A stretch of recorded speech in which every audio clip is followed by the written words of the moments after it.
মাঠ কিন্তু তৈরি হয়ে গেছে।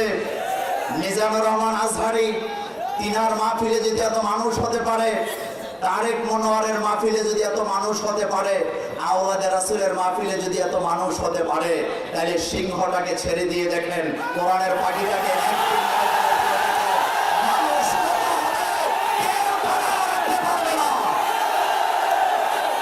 গতকালকের খবর, ভারতের তামিলনাড়ুতে এই মসজিদ ভাঙ্গার প্রতিবাদে একসাথে ৩,০০০ হিন্দু কালিমা পড়ে মুসলমান হয়ে গিয়েছে। আজকে যত যুবক এসেছেন আপনাদের জন্য একটা সুখবর দেই, সারা পৃথিবীতে ইসলামের যে জোয়ার এসেছে, বাংলাদেশে ইসলামের যে জোয়ার এসেছে, এই ইসলামের বিজয়কে কেউ ঠেকাতে দিতে পারবে না। কয়েকদিন আগে একজন নাটকের অভিনেতা আমাকে ফোন দিলেন, নাটকে অভিনয় করে, নামটা বলবো না। সে আমাকে বললেন যে হুজুর একটু দোয়া করেন, বড় বিপদে আছি। আমি বললাম আপনারা তো মসেই আছেন, গান দান ফুর্তি করেন, আপনারা বিপদে থাকবেন কেন? এই নায়েক সাহেব যে জবাব আমাকে দিলেন, সেই জবাবটা আপনাদের কাজে লাগবে। তিনি বললেন হুজুর আজ থেকে 5 বছর 3 বছর আগেও যুবকেরা যুবতীরা সারাদিন আমাদের নাটক দেখতো, চ্যানেলে নাটক দেখতো, আমাদের গান শুনতো, নাচানাচি দেখতো, কিন্তু বর্তমান বাংলাদেশের যুবক যুবতীরা এখন আর নাটক দেখে না, সিনেমা দেখে না, ছায়াছবি দেখে না। যুবক যুবতীরা সারাদিন আল্লাহর কোরআনের তাফসীর নিয়ে পড়ে থাকে।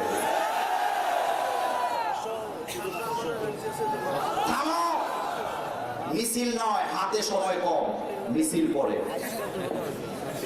আমার বন্ধুগণ, আমি তখন হাসি দিয়ে বললাম অপেক্ষা করেন, আমাদের কোরআনের পাখিকে মাত্র 8 বছর আটকায় রেখেছেন। কোরআনের ছাত্র, কথা শোনো, কোরআনের ছাত্রদের কাজের অ্যাকশন যদি এত হয়, নাটক দেখা বন্ধ হয়ে গেছে, সিনেমা দেখা বন্ধ হয়ে গেছে, আগামী 10 বছরের মধ্যে যুবকরা যেভাবে ঝুঁকেছে কোরআনের দিকে, কোরআনের রাজ বাংলাদেশে কায়েম হবে, এমন কোন প্রভাব ক্ষমতা নাই ঠেকাতে পারবে না।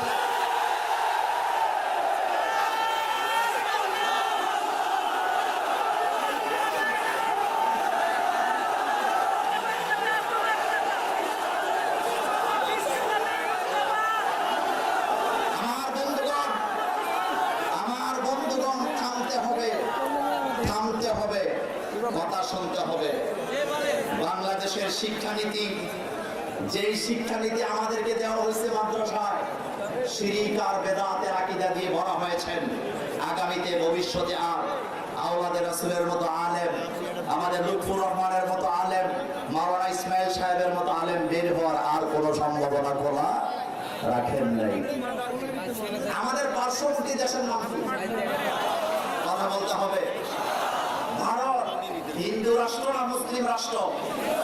ভারতের বিরুদ্ধে আমি কোনো কথা বলতে চাই না, এটা আমার আজকে সাবজেক্ট নয়। কিন্তু আপনারা কি জানেন, গত অক্টোবর মাসের 23 তারিখে ভারতের শিশু ও মহিলা বিষয়ক মন্ত্রণালয়ের দায়িত্বে যিনি আছেন, তিনার নাম হলো মেনকা গান্ধী। কি নাম? কি নাম? হিন্দু না মুসলমান? পুরুষ না মহিলা? এই মেনকা গান্ধী একটা অনুষ্ঠানে ঘোষণা দিয়েছেন, ভারতের ছেলে মেয়েগুলা গাঁজা খাইয়া, ফেন্সিডিল খাইয়া, বিভিন্ন বিশ্রী নাটক দেখে, সিনেমা দেখে ছেলে মেয়েদের নৈতিক চরিত্র নষ্ট হয়ে গিয়েছে। ভারতের মেনকা গান্ধী মন্ত্রী হওয়ার পরে তিনি ঘোষণা দিলেন, এই ভারতের ছেলে মেয়েদের নৈতিক চরিত্র যদি ভালো করতে চাও, তোমাদের মন করা শিক্ষানীতি দিয়ে পারবে না। মুসলিম জাতির কাছে যে কোরআন আছে, এই কোরআন যদি ভারতের শিক্ষানীতিতে চালু করো, স্কুলে কলেজে চালু করতে পারো, ছেলে মেয়েদের চরিত্র ভালো হবে, নতুবা ছেলে মেয়েদের চরিত্র ভালো হবে না। আমার বন্ধুগণ, কথা বলার উদ্দেশ্য হলো, ভারতের একজন হিন্দু মহিলা বুঝলেন কোরআন ছাড়া ছেলে মেয়ের চরিত্র ভালো হয় না।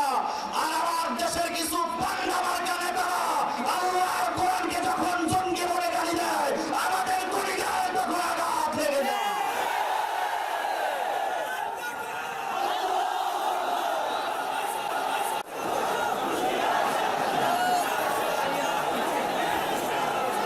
আমার বন্ধুগণ, সূরা নাযিল করলেন কে? মাঠ কিন্তু তৈরি হয়ে গেছে, মাঠ কিন্তু তৈরি হয়ে গেছে। মিজানুর রহমান আজহারি তিনার মাহফিলে যদি এত মানুষ হতে পারে, তারেক মনোয়ারের মাহফিলে যদি এত মানুষ হতে পারে, আওলাদে রাসূলের মাহফিলে যদি এত মানুষ হতে পারে, তাহলে সিংহটাকে ছেড়ে দিয়ে দেখেন কোরআনের পাখিটাকে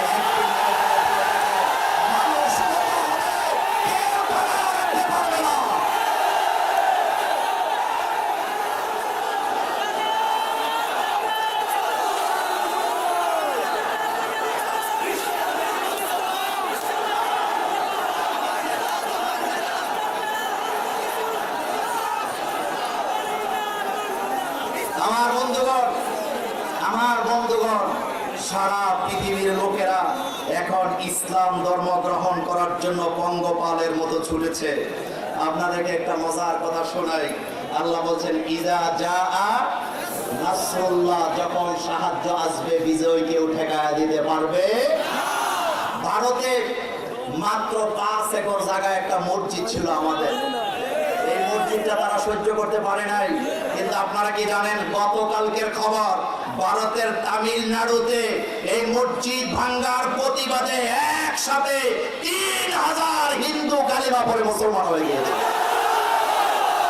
কয় হাজার? চিল্লায় বলেন কয় হাজার? সুতরাং বাংলাদেশে একটা বারের মতো ডক্টর জাকির নায়েককে ভিসা দিয়ে দেখেন, এদেশে যত হিন্দু আছে সব কালিমা পড়ে মুসলমান হয়ে গেছে।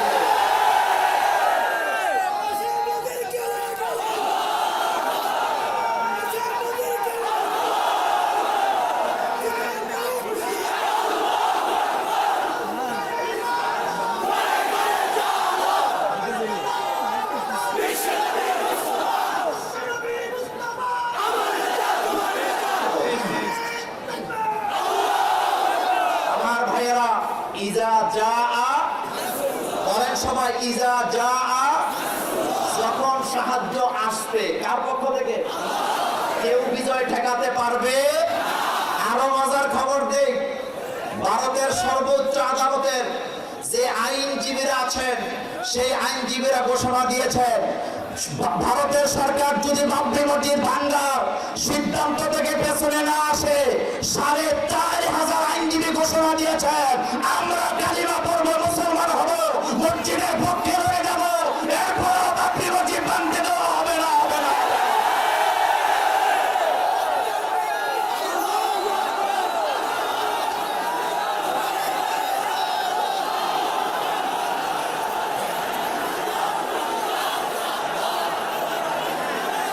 আমার বন্ধুগণ, আজকে আলোচনা করব না শুধু আগামী দিনের সূর্য যে উদিত হবে সেটার খবর আমি যুবকদেরকে দিতে চাই। বিশ্বনবী বলেছেন জাতিকে 3টা ভাগে ভাগ করেছেন মুহাম্মদ সাল্লাল্লাহু।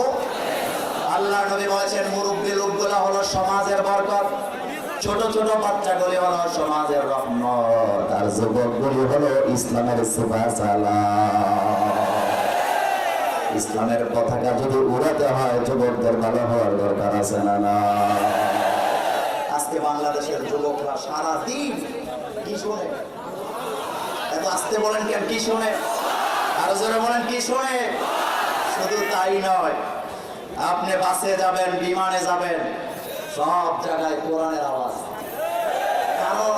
কারণ যুবক যুবতীরা বুঝে ফেলছে ইন্টারনেটের মাধ্যমে তত তথ্য প্রযুক্তি দিয়া আমাদেরকে যেই জিনিস দেখায় একই জিনিস, এসব জিনিস দেখলে যৌবনও যায়, চোখের জুতিও যায়, কিন্তু কোরআন যখন শুনি তখন হৃদয়ের ঈমান পট পট করে বেড়ে যায়।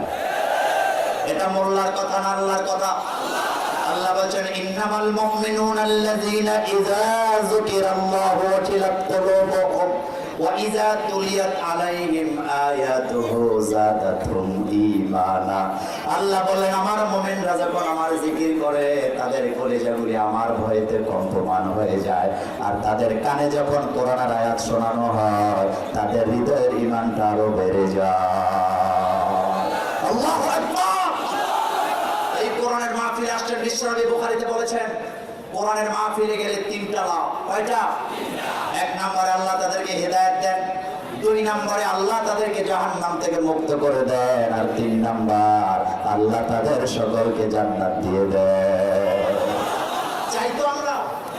মজার কথা শুনেন, ফেরেশতারা তখন বলে যে আল্লাহ, সবাই তো কোরআনের মাহফিলে কোরআন শুনতে আসেন নাই, কিছু কিছু ভাইয়েরা তো তাদের দায়িত্ব পালন করতে আসছেন। যেমন আমার পুলিশ ভাইয়েরা, তিনারা আসছে আমাদেরকে কি করার জন্য? নিরাপত্তা দেওয়ার জন্য। আমার মিডিয়ার ভাইয়েরা আসছে কেন? ভিডিও করে সেটা প্রচার করার জন্য। তাহলে আলাদা আলাদা দায়িত্ব আছে না নাই? আছে। ফেরেশতারা বলবে আল্লাহ, ভিন্ন কারণেও তো লোকেরা আসছে। এরকমের লোক থাকে কি থাকে না? একটা গল্প বলি। আমাদের আল্লামা সেই কোরআনের পাখির কাছে এটা শুনছিলাম। তিনি বলেছিলেন যে এক মুরব্বী হুজুরের অভ্যাস ছিল, তিনি যখনই ওয়াজ করতেন চোখ বন্ধ করে ওয়াজ করতেন। তো হুজুর চোখ বন্ধ করে ওয়াজ করতেছেন, জনতার কাছে ভালো লাগতেছে না, একজন একজন চলে যাচ্ছে। যেতে যেতে পুরাটা মাঠ খালি হয়ে গেছে। হুজুর শেষ রাতে চোখ খুলে দেখে কেউ নাই, একজন ছাড়া। ওই একজনটাকে হুজুর তো খুব খেপছে, হুজুর চোখ খুলে দেখে কুল্লু খুরুজ খালাস সব চলে গেছে, তাম্মার দিয়ে খায়। হুজুর খেপলেন। হুজুর বলেন এই এলাকার মানুষ একটাও ভালো না, আমাকে মঞ্চে ফালায় চলে গেল। এবার একদিকে তাকায় একটা লোক চুপচাপ বসে আছেন। হুজুর বললেন বাবা, এলাকার মানুষ ভালো না, কেউ আমার ওয়াজ শোনেন নাই, সবাই পালায় গেছে। তুমি অন্তত ভালো মানুষ আসো, আমি দোয়া করি আল্লাহ যাতে তোমার আল্লাহর ওলি বানায় দেয়। বেচারা কয় হুজুর আন্দাজে দোয়া দিয়েন না, আমি ওয়াজ শুনতে আই নাই, আমি হইলাম মাইকম্যান, আপনি মাইকটা ছাড়েন না, আমিও যেতে পারি না, নতুবা সবার আগে আমি চলে যেতাম। এটা বুখারীর হাদিসটা বুঝানোর জন্য আমি এটা বললাম। ফেরেশতারা বলবে আল্লাহ, পুলিশ ভাইয়েরা আসছে নিরাপত্তা দেওয়ার জন্য, মিডিয়ার ভাইয়েরা আসছেন রেকর্ডিং করার জন্য। আল্লাহ তারা তো ওয়াজ শুনতে আসেন নাই। আল্লাহ বলবেন আমার কাছে রহমত বরকতের কোনো অভাব নাই। আজকের মাহফিলে আমার যত বান্দাবান্দি যে যেই নিয়তে আসুন না কেন, আমার রহমত বরকত সকলকে সমানভাবে ভাগ করে দিয়ে দাও। আল্লাহু আকবার। তাই বলতেছিলাম কোরআনের বরকত থেকে মানুষকে বঞ্চিত করা যায়, কারণ বরকতটা দেন কে? আল্লাহ বলেন ইজা জাআ নাসরুল্লাহ, যখন আমার পক্ষ থেকে নসর সাহায্য আসবে, তোমাদের বিজয়টা কেউ ঠেকায় দিতে পারবে না। সারা পৃথিবীর মানুষগুলো আজকে ইসলাম গ্রহণ করার জন্য দলে দলে কালিমা পড়ছে, যখন আলহামদুলিল্লাহ। আচ্ছা আপনারা বলেন তো, নোবেল পুরস্কার দেওয়া হয় কোন দেশ থেকে? নরওয়ে থেকে। শান্তিতে নোবেল, অশান্তিতে নোবেল, আছে না নাই? অশান্তিতে যদি নোবেল পেতে হয়, সেই অশান্তির নোবেলটা বর্তমানে পাবেন অং সান সুচি। কথা ঠিক না ঠিক? সেই নোবেল পুরস্কারটা পাবেন আমাদের পার্শ্ববর্তী দেশের মাননীয় প্রধানমন্ত্রী। যে নরওয়ে থেকে শান্তির পুরস্কার দেওয়া হয়, সেই দেশের জনগণের অবস্থা হলো প্রতিদিন গড়ে 12 জন করে কালিমা পড়ে মুসলমান হচ্ছে। সুবহানাল্লাহ, আস্তে কর, সুবহানাল্লাহ, আস্তে কর। ইসলামের বিজয় কেউ ঠেকায় দিতে পারবে? ইউটিউবের জরিপে ইউটিউবের মধ্যে সবচেয়ে জনপ্রিয় যে লোকটা ছিলেন, তার নাম ছিল জে কিম। কি নাম বললাম? কথা বলতে হবে, কি নাম বললাম? J Kim. তার ভিডিওর ভিউয়ার সবচেয়ে বেশি, মিলিয়ন মিলিয়ন, কয়েকশো মিলিয়ন পর্যন্ত তার ভিডিওর ভিউয়ার হয়ে যায়। সে কৌতুক করে, অভিনয় করে, গানও গায়, নাচেও। নামটা কি বললাম? এবার মজার কথা শুনেন আমার ভাইয়েরা। যে কি ইউটিউব ঘাটতে যায়, হঠাৎ একদিন আব্দুর রহমান আস-সুদাইসের একটা তেলাওয়াত তার কানে ভেসে উঠলেন। তবে মজার ব্যাপার, সেটা কিন্তু কোরআনের তেলাওয়াত ছিল না, সেটা ছিল রমজানের শবে কদরের মুনাজাত। কি ছিল? কথা বলা, কি ছিল? লোকটার নাম কি বললাম? যে কি বলেন, আমি যখন এটা শুনলাম, সারা পৃথিবীর সুর আমার কাছে অচল মনে হলো। আমি চিন্তা করলাম, এত সুন্দর সুর, এটা তো সাধারণ কোনো সুর হতে পারে না, এটা নিশ্চয়ই আকাশ থেকে নাজেল হওয়া কোনো সুর হবে।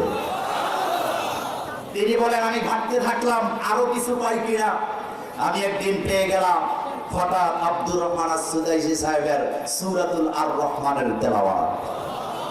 আচ্ছা আপনারা বলেন তো হযরত ওমর রাদিয়াল্লাহু তাআলা আনহু রাসূল সাল্লাল্লাহু আলাইহি ওয়াসাল্লামকে কি করতে গেছিলেন? যখন কোরআনের আয়াত তিনি শুনলেন তার হৃদয়ের ঈমানটা জাগ্রত করে দিলেন কে? যে কিম বলেন আব্দুর রহমান আস-সুদাইসি সাহেবের কণ্ঠে যখন আমি সূরা আর রহমান তেলাওয়াতটা শুনলাম আমি পাগল হয়ে গেলাম। এটা কোন ধর্ম থেকে এসেছে যখনই খবর পেলাম আমি সাথে সাথে পড়ে নিলাম লা ইলাহা ইল্লাল্লাহু মুহাম্মাদুর রাসূলুল্লাহ। আমার বন্ধুগণ, কিন্তু আফসোস লাগে যেই সময় সারা পৃথিবীর সুপারস্টারেরা কালিমা পড়ে মুসলমান হচ্ছে, সেই সময় আমাদের বাংলাদেশে কিছু কিছু বক্তা মাহফিল করে করে একদল আরেক দলের কাফের ফতোয়া দিচ্ছে। আছে না নাই? আছে না নাই? আছে না নাই? তবে ওই আলোচনাটা আমি করব না, কারণ আমরা ঐক্য চাই। আমরা কি চাই? চিল্লায় বলেন আমরা কি চাই? আমরা ঐক্য চাই, আমরা মারামারি দলাদলি চাই। কারণ আল্লাহ বলছেন ওয়াতাসিমু বিহাবলিল্লাহি জামিয়া, তোমরা সকলে মিলে আমার উদ্যোগে আঁকড়ে ধরো, বিচ্ছিন্ন হয়ে যেও না। আজকে বাংলাদেশে যত আলেম ওলামা আছেন সবাই যদি এক কাতারে দাঁড়াতে পারেন কোরআনের আইনটাও বাংলাদেশে চালু হয়ে যাবে, কোনো সন্দেহ নাই। আমার বন্ধু, আমরা কেন ফতোয়া দিব? এই ব্যাপারে বিশ্বনবী ফতোয়া দিয়ে রেখেছেন যে খবরদার কাউকে কথায় কথায় কাফের বলো না, কারণ তুমি যদি কাউকে কথায় কথায় কাফের বলো আর ওই লোকটা যদি কাফের না হয়ে থাকে তাহলে তুমি নিজেই কি হয়ে যাবা? আরো যারা বলেন তুমি নিজেই কি হয়ে যাবা? কাফের হয়ে যাবা। সুতরাং কোনো দলাদলি নাই। দল হবে কয়টা? ইজা জাআ নাসরুল্লাহ, যখন সাহায্য আসবে কার পক্ষ থেকে? আল ফাতহু, যখন ফয়সালা আসবে কার পক্ষ থেকে? আল্লাহ পাক বলছেন আরাআইতান নাসা ইয়াদখুলুনা ফি দীনিল্লাহি আফওয়াজা, তোমরা দেখতে পাবে দলে দলে লোকেরা ইসলাম গ্রহণ করছে। যখন আলহামদুলিল্লাহ, আজকের পৃথিবীতে সবচেয়ে বেশি ইসলাম গ্রহণ করছেন ব্রিটিশ তরুণ তরুণীরা। সুবহানাল্লাহ, বাড়ি দিয়ে করে। এই দেশটা এক সময় শাসন করছে কারা? তবে ব্রিটিশের মাথা কিন্তু হেভি মজবুত। আপনারা জানেন ব্রিটিশ আমলে যে ব্রিজ বানায় গেছে এটি এখনো মজবুত আছে, কথা ঠিক না? ব্রিটিশ আমলে যে বিল্ডিং বানায় গেছে এই বিল্ডিং এখনো মজবুত। আপনারা এগুলো দেখেন তো, লোকেরা কথায় কথায় বলে তার মাথা হলো কিসের মাথা? জোরে বলেন কিসের মাথা? কিন্তু মজার ব্যাপার হলো আমার ভাইয়েরা, ব্রিটিশ তরুণ তরুণীরা প্রতিদিন আনুপাতিক হারে বাড়তে আছেন, তারা কালিমা পড়ছেন। গত 4 বছরে, মাত্র 4 বছরে ব্রিটিশে কালিমা পড়ার সংখ্যাটা হলো 24,000। সুবহানাল্লাহ, আস্তে কর, আরো আস্তে কর। কয় বছরে? চিল্লায় বলো কয় বছর? মাত্র 4 বছরে তারা 24,000 লোক কালিমা পড়ে মুসলমান হয়েছে। এখন অন্য অন্য ধর্মের লোকদের মাথা খারাপ হয়ে গেছে, যার কারণে গতকালকে দেখলাম চীন সিদ্ধান্ত নিয়েছেন তারা তাদের দেশে যে ক্ষমতায় তারা আছেন সমাজতন্ত্র দিয়ে তারা কি চালায়? দেশ চালায়। তারা এখন সিদ্ধান্ত নিছে সমাজতন্ত্র চলবে, পাশাপাশি কোরআনতন্ত্র চলবে। সুবহানাল্লাহ, আস্তে কর, সুবহানাল্লাহ, আস্তে কর। এই বিশাল জনতাকে বলে রাখতে চাই, চীন যদি অমুসলিম দেশ হয়েও তারা সমাজতন্ত্রের পাশাপাশি কোরআনের আইন চাইতে পারে, তাই 90% মুসলমানের দেশে আমরা আল্লাহর কোরআন আইন চাইতে পারি কি পারি না? সেই আইন প্রতিষ্ঠার জন্য নিজেরা একসাথে লড়াই করতে রাজি আছি না? তুমি হাত উঁচু করে আমার আল্লাহকে দেখাও।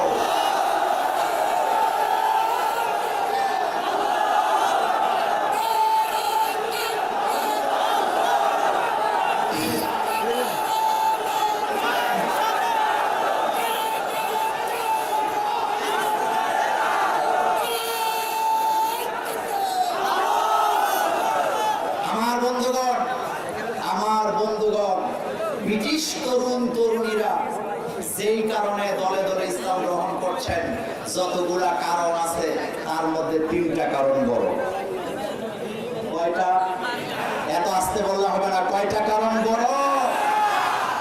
প্রধান কারণ হলো তারা দেখেছেন যারা ইসলাম মেনে চলেন, ইসলাম যারা মেনে চলেন তাদের শরীর সবচেয়ে বেশি সুস্থ থাকে, তারাই তাদের যৌবনটা বেশি দিন পর্যন্ত ধরে রাখতে পারে। 80 বছর বয়সে মুসলমানেরা বিয়ে কিন্তু করতে পারে, করা যায় না? পারে কি পারে না?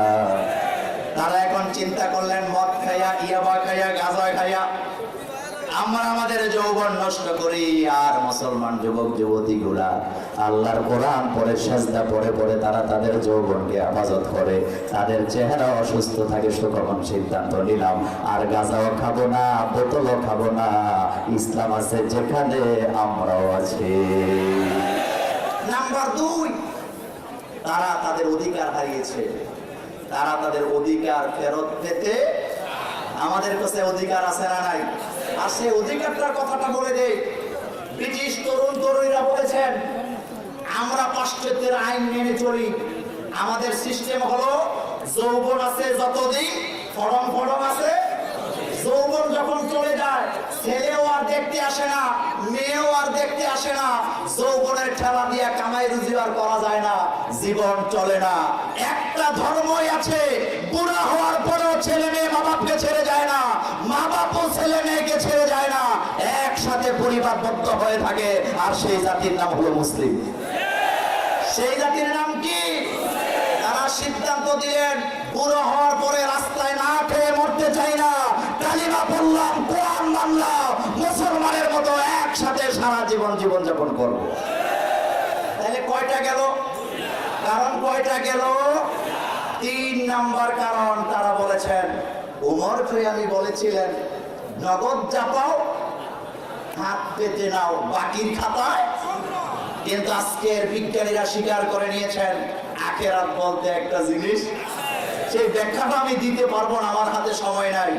নাসার একদল বিজ্ঞানীরা বলেছেন এই পৃথিবীর নিচে রয়েছে জাহান্নাম, 7 আকাশের উপরে রয়েছে জান্নাত। আখিরাত বলতে যে একটা জিনিস আছে এতে কোনো সন্দেহ নাই। এখন ব্রিটিশ তরুণ তরুণীরা বললেন আমরা যদি ইসলাম না মানি আর এভাবেই যদি মরে যাই তাহলে দুনিয়াও হারাইলাম, আখিরাতও। যেই ধর্ম মানলে পরে দুনিয়াতেও কল্যাণ পাওয়া যায়, আখিরাতেও কল্যাণ পাওয়া যায়, সেই ধর্মই তো আমাদের মানার দরকার। সুতরাং তোমাদের সাথে আমরা নাই, আমরা আছি মুহাম্মদ রাসূলুল্লাহ সাল্লাল্লাহু আলাইহি ওয়াসাল্লামের সাথে। আমরা পড়ে নিলাম লা ইলাহা ইল্লাল্লাহু মুহাম্মাদুর সাল্লাল্লাহু। আচ্ছা শেষ কথা বলে যাই, ইসলামকে আমাদেরকে শুধু আখিরাত দিবে না দুনিয়াও দেয়? কিছু কিছু টুন্ডা মৌলবী আছে আমি দুনিয়া চাই না আখিরাত চাই। দুনিয়া যদি না চান আপনি আখিরাতও পাবেন না। হজ করতে কি লাগে? পয়সা। তো পয়সাটা কি দুনিয়া আখিরাত? যাকাত দিতে কি লাগে? আরো জোরে বলেন। তো কোন হুজুর সাহেব যদি বলেন যে আমি দুনিয়া চাই না আখিরাত চাই, তাহলে আপনি সারা জীবন যাকাত খাওয়া ছাড়া যাকাত জীবনও দিতে পারবেন না। আপনি মুনাজাতি করতে পারবেন মক্কা মদিনায় যেতে চাই, কিন্তু কপালে আপনার ঝুটবে না। আমরা কার কথা মানব? আল্লাহ বলছেন রব্বানা আতিনা ফিদ দুনিয়া হাসানা ওয়া ফিল আখিরাতি হাসানাতাও ওয়া কিনা আযাবান নার।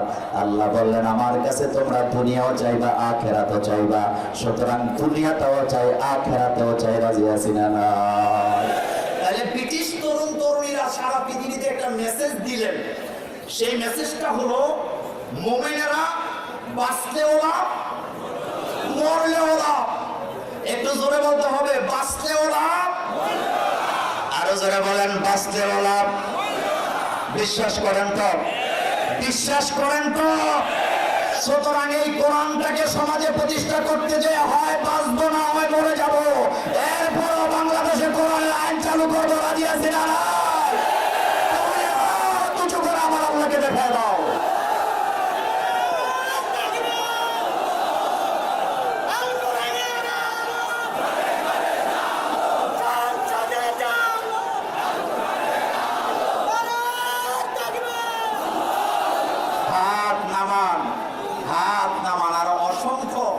অসংখ্য প্রমাণ আমার কাছে আছে।